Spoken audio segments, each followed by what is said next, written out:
Hey everyone, in this video we're going to take a look at part 30 of the Hercules story from Ritchie's Fabulae Faciles.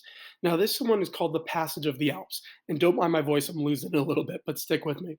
Now at this point in the story, remember he has the oxen of Geryon, he's trying to bring them back, he's already been heading in that direction, now Herc has to pass over the Alps. So what I always encourage you to do with these videos, before you dive too far in, read through it, pick up any vocab you need. If you can find a commentary or just looking at it, writing down a list of the words, knowing the words is kind of a really good first step to make sure you're on the right track. Then you want to read this story aloud.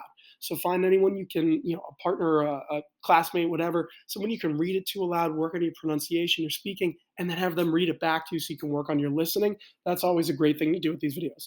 And as you're working, if you, are looking for a strategy for it, I'd always encourage the read and reread method. So for this method, what you do, you read through it once, you write down all the vocab, all the grammar, all the areas that you're struggling with, you keep a list, and then when you've read through it entirely, you have that list to go back and say, okay, what did this word mean? Look up all the words, look up all the grammar, and keep reading the story again and again and again until on that second, third, fourth time, whatever it is, you can do it without needing a dictionary or having to look up any grammar help. But one way or another, hopefully you're feeling in a pretty good spot. And once you reach that spot, take a look at the rest of this video. And if what you did matches pretty close to what I did, you can feel like you're on the right track. Okay? So the story starts like this. You have post quam ligures, hoc modo superati sunt Hercules quam celerime progressus est, et post paucos dies ad Alpes pervene. So you're saying after the Ligurians were defeated, superati sunt means they were overcome or they were defeated, hoc modo, in this way. Remember, that's the sort of magic hail, killing everyone with rocks. Then you have Hercules. The quam celerime means like as quickly as possible when you do quam plus the superlative. So progressus est is your verb. He departed as quickly as possible. And after post, right after paucos dies, a few days, he pervenit ad Alpes, he reached the Alps, or he arrived at the Alps, you could say. All right, so he finally makes it to the mountains. Then you have necesse erat has transire ut in Italian boves ageret, res tamen summae erat difficultatis. So necesse erat, it was necessary, transire, to cross over, has, these, meaning the Alps, right? So that he might ageret, he might lead the oxen, the boves, into Italy in Italian. It's just a purpose clause with an imperfect subjunctive there. Then you have, however, right? The race, this thing, was. So race era, you can just say it was a thing or the thing was, however you want to translate it. Kind of makes more sense to me to say it was a thing, summae difficultatis, of the greatest difficulty, meaning it was not an easy thing to cross over the Alps. You can see in the picture below, you can't just casually walk a bunch of cows over it. It's kind of a tricky thing, okay? Then you have he enim montes, qui ulteriorem acciteriore Gallium dividot, nive perenni sunt tecti, quam ob causam neque frumentum neque pabulum in his regionibus inveniri potest. So he montes, these mountains, talking about the Alps. Enim just means for. So you could say for these mountains, qui, which, right? It wouldn't be who because you're talking about mountains. So you're saying which divide, dividum, right? Which divide further ulteriorem from Kirteriore, from nearer Gaul. Okay, so these words, ulteriorum, Kirteriorum, these are talking about Gaul, meaning like on one side of the Alps or the other. Remember, Gaul is sort of modern day France, so it's talking about how the Alps basically divide northern Italy from Gaul. Okay, that's what it's getting at here. So they they were covered, right? Nive perenne, by perennial snow, you could say, right? The nive part is the snow, and then you have the word perenne, which in English comes in as perennial, right? So almost constant snow. Okay. Then you have quam ab causam, you could say for which reason, right? Kind of one way to translate that.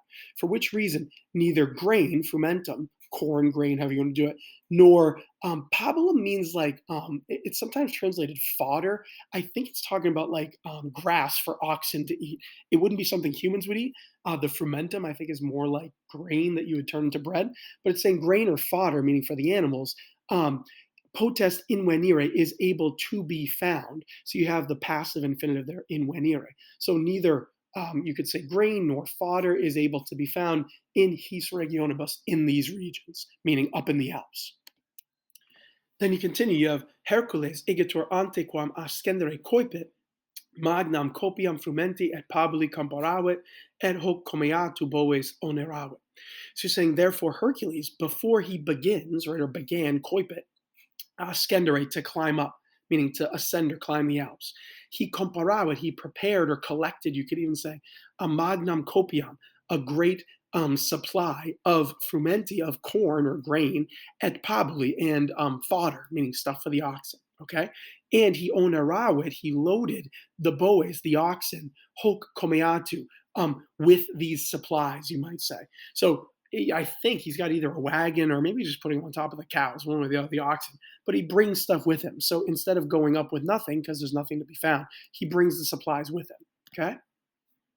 Then you have postquam in his rebus tres dies consubserat, quarto die profectus est, et contra omnium opinionem boes incolumes in Italiam traduxe.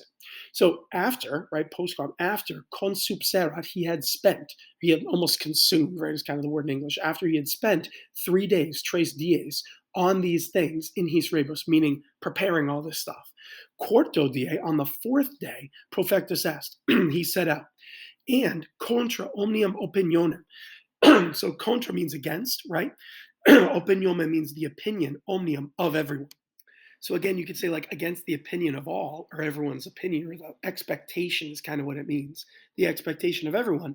Traduxit, he led the boes, the oxen, in columes in Italiam, unharmed into Italy, right? He led them over the Alps. So this story is kind of a good one. It mimics, to me, it always kind of is reminiscent of the Second Punic War and Hannibal, the elephants, that thing. But it is kind of an impressive thing to do, just leading the oxen over the Alps. It's part of the Hercules story. I feel like sometimes you don't hear a lot about, but it is definitely part of this labor. So hopefully this made some sense and you were able to understand it even with my voice failing. If you have any questions at all on the grammar, the vocab, how I translated it, feel free to put it in the comments below. But otherwise, just keep reading it, right? Like I told you, do the read and reread method. Write down anything you don't understand. The more you read it and practice it, eventually it'll click. In particular, because like I always tell you, Ritchie uses a lot of similar constructions in grammar and vocab. So hopefully it's getting easier as you go. And the way you know that you really got it is when you can read it without needing any help. That's always the red flag that you're on the right track. So hopefully you're hitting in there soon. But like I said, if you need anything, just let me know. Good luck.